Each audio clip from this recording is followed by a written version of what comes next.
Hello, everyone. So, thank you for sending me your comments and messages about the type of farmer you are, and that's very helpful.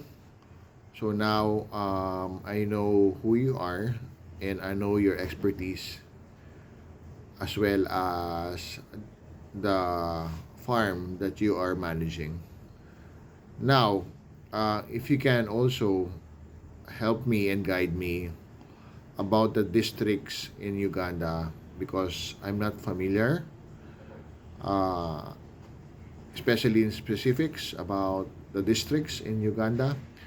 So all I do is just research, and I see here one district um, that could be turned into a project, irrigated horticulture and high value fruit value chain intensification.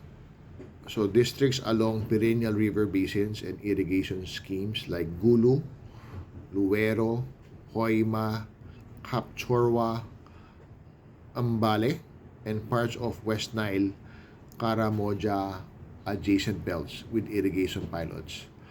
So who among you lives in these districts? Please reach out to me. We can talk more about this.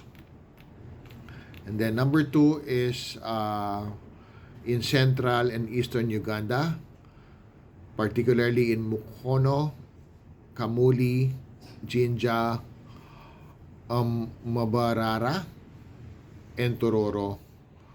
So we could do climate smart seed systems and agroecological practices with staple value chains like maize, beans, cassava, sorghum, coffee, tea, and whatever crops that you have there in your district. So for those who are living in this district, central and eastern Uganda, please reach out to me as well.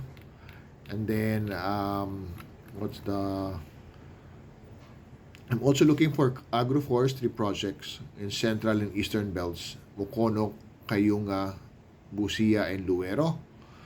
So we're looking for timber fruit trees that we can create carbon credit readiness. And lastly, in parts of Karamoja, Acholi, Teso, and Lango, if you live in this area, we can talk about irrigation and water stewardship. Again, please reach out to me and we'll talk more details about it. Thanks.